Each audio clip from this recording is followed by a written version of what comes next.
नमस्कार। मेरा नाम भाऊ तोरसेकर। आप देख रहे हैं प्रतिवाद। दोस्तों, आपको मालूम है कि मैंने 15 अगस्त से मेरा अलग से हिंदी चैनल शुरू कर दिया है। लेकिन आज मैं दुखी हूं, बहुत दुखी हूं। और दुखी होने का कारण बड़ा सीधा साधा है कि मैं जिंदा हूं। मैं जिंदा हूं इसका ही मुझे दुख है। और दूसरा दुख ये है कि 4 साढ़े 4 साल पहले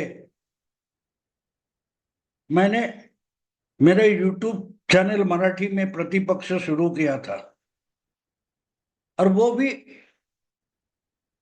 मैंने कहां से मोटिवेट होकर नहीं शुरू किया था, वो कोरोना के कारण से। और कोरोना के कारण जो लॉकडाउन था उस कारण से शुरू हुआ था। इतनी बड़ी भयंकर महामारी आई थी, पूरा देश ठप हो गया था। और लोगों को समझ में नहीं आ रहा था करे तो क्या करे। अपने ही घर में हम जेल जैसे बंद हो गए थे और बंद करने वाला कोई नहीं था।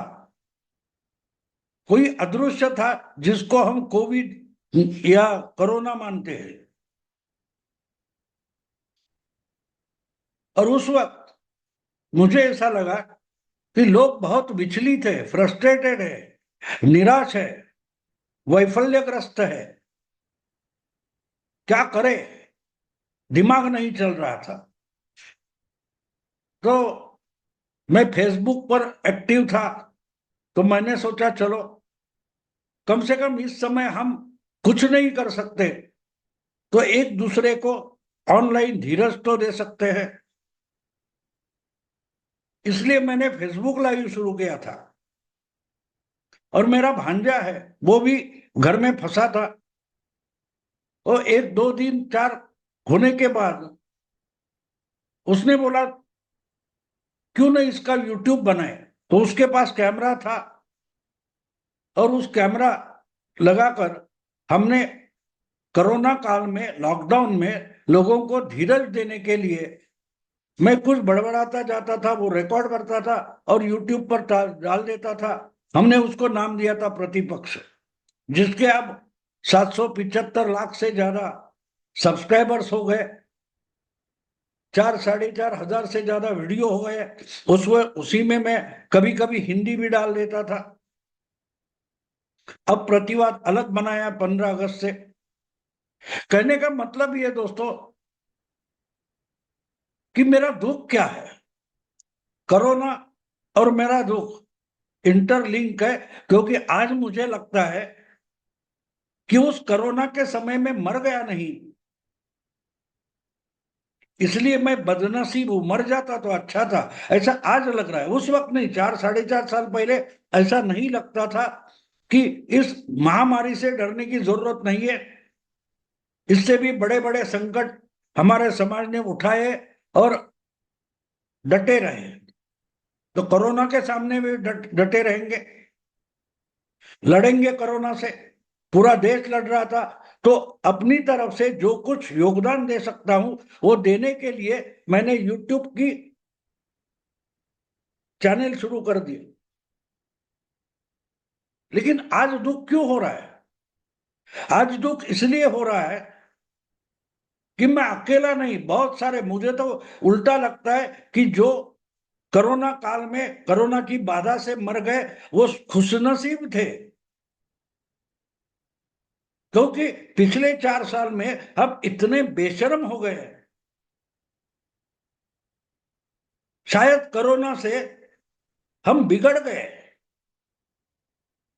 कि मैंने वो चैनल शुरू किया था और पब्लिकली बोल रहा था यूट्यूब पर या फेसबुक पर। तो मेरी इच्छा ये थी कि हम कुछ करें।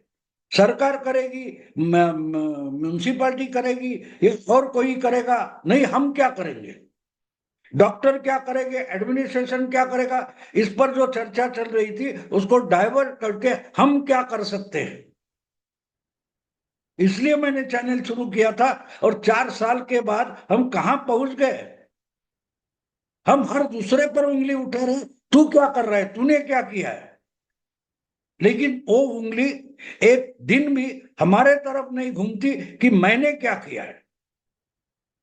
और मैं आज ऐसे समाज में हूं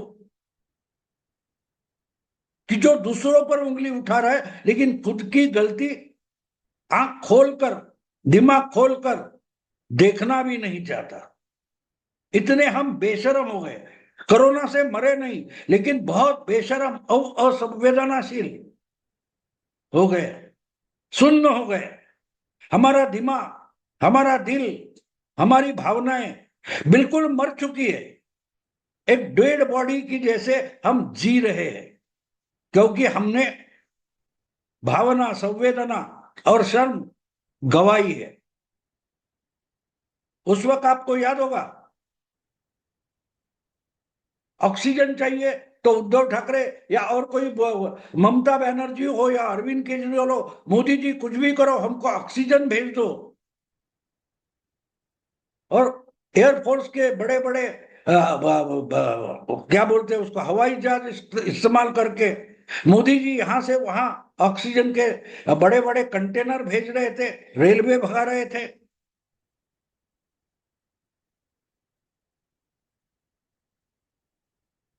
क्या क्या हो रहा था, हम क्या कर रहे थे? हम जिंदा रहने के लिए तड़फड़ा रहे थे, फड़फड़ा रहे थे। और जिंदा रह के भी क्या करने वाले थे? जिस इंसान की संवेदना मर चुकी है, भावना मर चुकी है, वो तो पोल्ट्री पोल्ट्री में जो मुर्गा होता है उससे अलग नहीं होता कि अपनी मौत आने तक उसका इंतजार करो। वही तो पोल्ट्री के मुर्गे की जिंदगी होती है।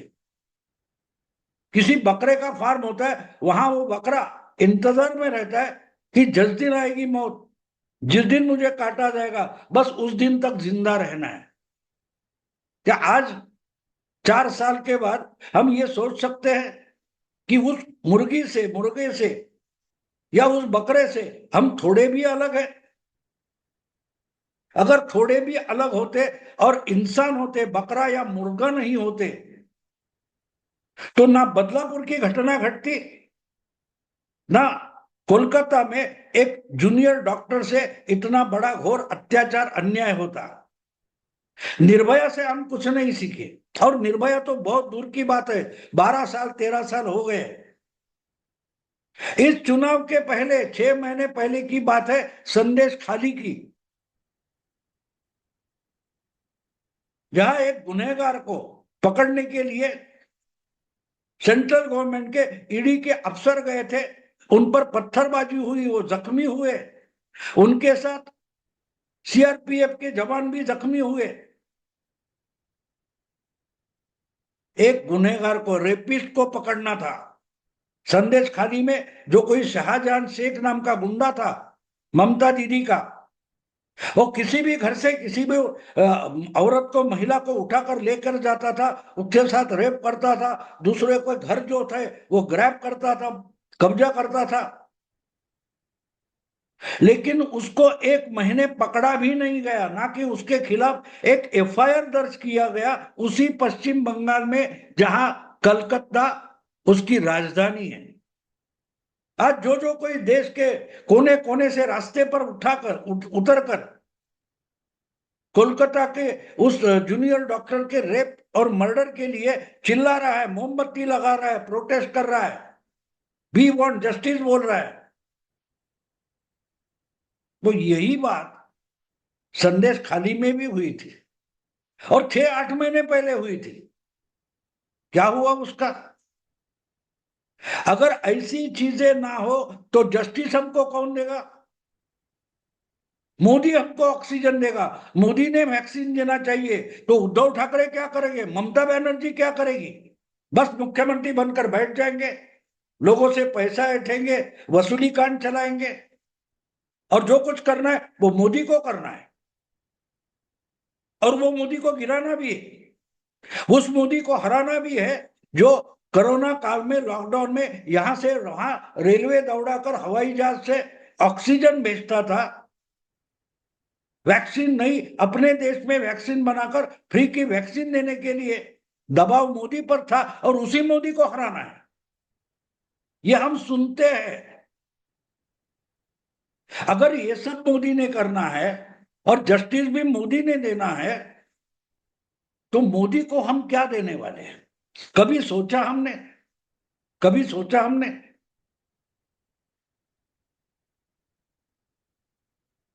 संदेश खाली की महिला को जस्टिस मिला? आज जो चिल्ला रहे उनको मेरा सवाल है, वी वांट जस्टिस, आप तो जस्टिस मांग रहे हो। सरकार, कोर्ट, पुलिस जो जस्टिस देगी उस समय दे देगी, लेकिन आप किसी को जस्टिस देने ने, हम तो कुछ नहीं देंगे भाई, हम किसी को जस्टिस नहीं देंगे, हम नाटक करेंगे वी वांट जस्टिस। अगर संदेश खाली में इसी तरीके से रेप कांड होता था, बलात्कार कांड होता था, और फिर भी उस पर 1 महीने तक उसी आसपास का छुपा हुआ वो आरोपी था, उसको बंगाल की पुलिस पकड़ती तक नहीं, और ममता बनर्जी उसको बचाने की कोशिश कर रही है, फिर भी अगर ममता दीदी ज्यादा से ज्यादा सीटें जीतकर 42 में 32 सीटें जीत लेती है, तो हमको ममता बनर्जी चाहिए, हमको शाहजहां शेख चाहिए जो रेप करता है, ये हमारा चॉइस है, उस रेपिस्ट का चॉइस नहीं है, ये हमारा चॉइस है कि हमें रेप करने वाले गुंडे चाहिए जिनको सत्ता संरक्षण देती है, आरक्षण देती है, सुरक्षा देती है। शाहजहां शेख जैसा गुनहगार खुले आम घूम रहा था और बंगाल की पुलिस उसको हाथ तक लगाने की हिम्मत नहीं कर रही थी, उसके बावजूद 6 महीने में अगर ममता बनर्जी इतनी भारी संख्या में जीत जाती है, तो वहां की जनता मांग रही है हमको रेपिस्ट को संरक्षण देने वाली सत्ता चाहिए, हमको जस्टिस नहीं चाहिए, हमको अभया के लिए, निर्भया के लिए जस्टिस नहीं चाहिए, हमको रेपिस्ट को सुरक्षा और बल देने वाली सरकार चाहिए। ये तो बंगाल का चॉइस था, 2 महीने पहले का चॉइस है। 4 जून को रिजल्ट आए और 42 में 32 सीटें ममता बनर्जी ने जीती, तो क्यों जीती? ये सब जस्टिस मांगने वाले उस वक्त कहां थे? आज देश के कोने कोने में वी वांट जस्टिस बोलने वाले जो है वो कहां थे जब राहुल गांधी और ममता बनर्जी हाथ में हाथ मिलाकर चुनाव लड़ रहे थे? बंगाल में अधीर रंजन चौधरी जैसा कांग्रेस नेता ममता की गुंडई के खिलाफ लड़ रहा था, तो उसको किनारे करने वाले राहुल गांधी खड़गे, हमने उनको 52 से लेकर 99 तक बिठा दिया। तो हमको जस्टिस चाहिए, जस्टिस ममता देने वाली थी या उद्धव ठाकरे देने वाले थे? देखिए, बंगाल में संदेश खाली का जो मामला हुआ, उसके बाद 3-4 हफ्ते तक कोर्ट ने हस्तक्षेप करने तक उस पर कार्रवाई तक नहीं हुई, ना कि एफआईआर दर्ज हुआ। तो ये जूनियर डॉक्टर के रेप कांड में इमीडिएटली एफआईआर दर्ज क्यों नहीं हुआ, पूछने वाले भूल गए कि 3 हफ्ते उधर भी नहीं हुआ था, फिर भी आपने वोट दिए थे जो आज बंगाल के कोलकाता के रास्ते पर उतरे हैं। क्या उस वक्त आपको जस्टिस नहीं चाहिए था? सोचने जैसी बात है दोस्त, सोचने। और वही अधीर रंजन चौधरी जो आवाज उठा रहा था ममता के खिलाफ, वह बीजेपी वाले तो उठाएंगे, वो अपोजिशन के हैं, लेकिन अधीर रंजन चौधरी तो कांग्रेस का नेता था, उसको हराकर ममता जीत लेती है, उसका मतलब बंगाल की जनता को शाहजहां जैसे रेपिस्ट चाहिए, उनको जो सपोर्ट करेगी ऐसी सत्ता चाहिए, उनको ममता बनर्जी चाहिए।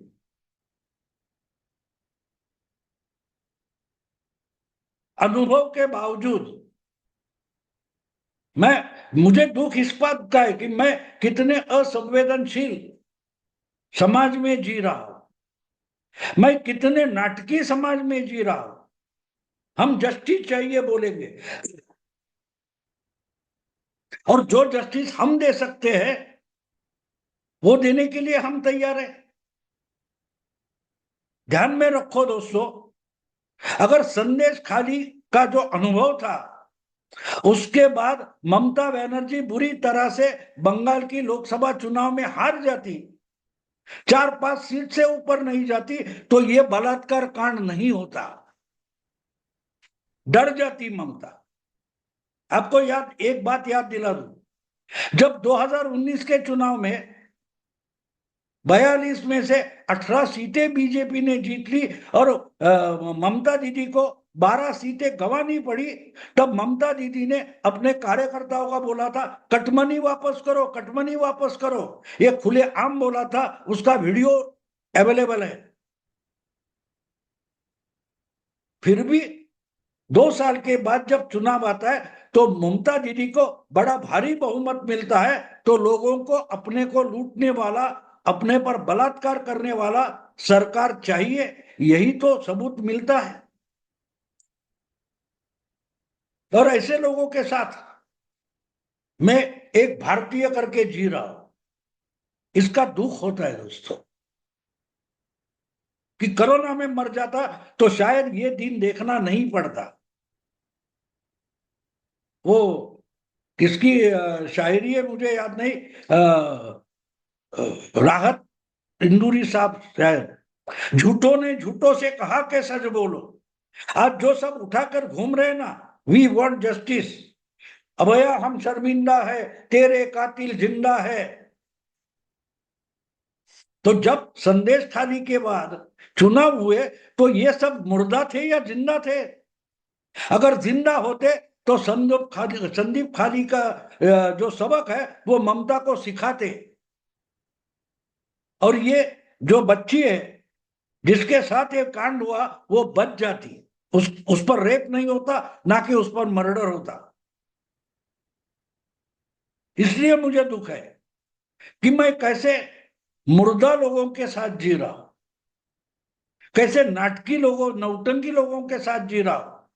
कुछ हो गया, वी वांट जस्टिस, बस 8-15 दिन हो गए, बाद में भूल जाएंगे कौन निर्भया थी, कौन अभया थी, क्या संदेश खाली था, या वो क्या कोलकाता का अस्पताल था, या बदलापुर में 2 बच्चियां थी। हम भूल जाएंगे सब। हम बेशर्म हो चुके हैं, और बेशर्मी के साथ हमारे रग रग में असंवेदनशीलता आ गई है।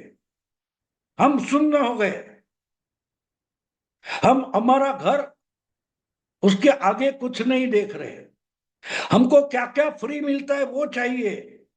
बिजली फ्री दो, राशन फ्री दो, तो रेलवे का टिकट या बस का टिकट फ्री दो। तो पोल्ट्री की मुर्गियां जीती है, वो क्या कहां अलग जीती है? ना मारे मारे घूमना पड़ता है, कहां दाना मिलेगा। पोल्ट्री में तो उनको घर बैठे खाना मिलता है, लेकिन बाद में मुंडी काटी जाती है, तंदूर में जलना पड़ता है। उसका मतलब फ्री होता है। फ्री का खाना आसान नहीं होता दोस्तों, क्योंकि आपको फ्री का खाना देकर या फ्री फ्री फ्री देकर दूसरा क्या होने वाला है? इसलिए दुखी हो दोस्तों कि मैं मेरे लिए कुछ नहीं करूंगा, बस मुझे खिलाओ पिलाओ, बाद में काट डालो, बोटी बोटी बनाकर जिसको चाहिए उसको खिलाओ।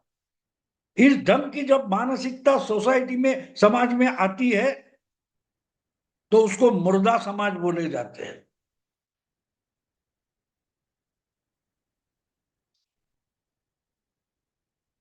क्यों क्यों कोरोना से बचे में हम लोग? वो तो नसीबवान थे जो मर गए, उनको ये देखना भी नहीं पड़ रहा है, ना कि सुनना पड़ रहा है। और ये सब मीडिया जिस ढंग से ये पेश कर रहा है, ये तो इंटेलेक्चुअल पोर्नोग्राफी हो गई है, कि दूसरे के दुख में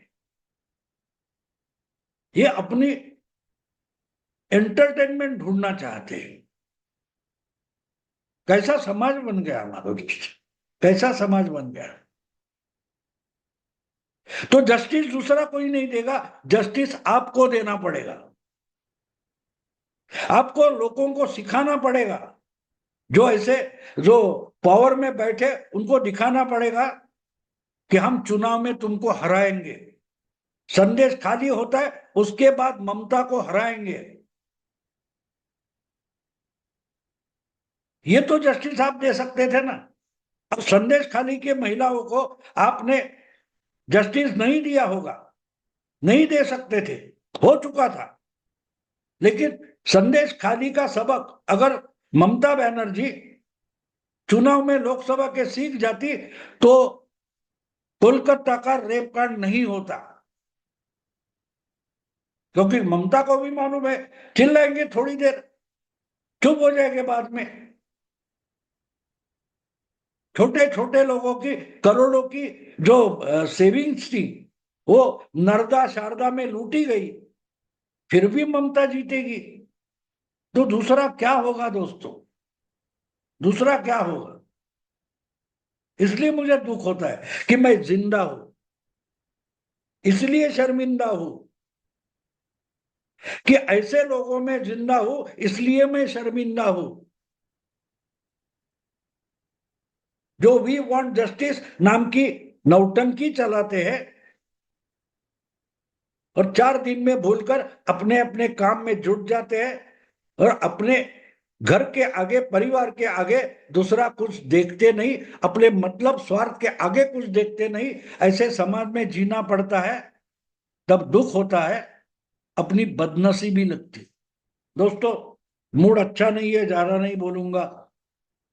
अगर पसंद आए तो लाइक कीजिए, शेयर कीजिए, प्रतिवाद को सब्सक्राइब कीजिए।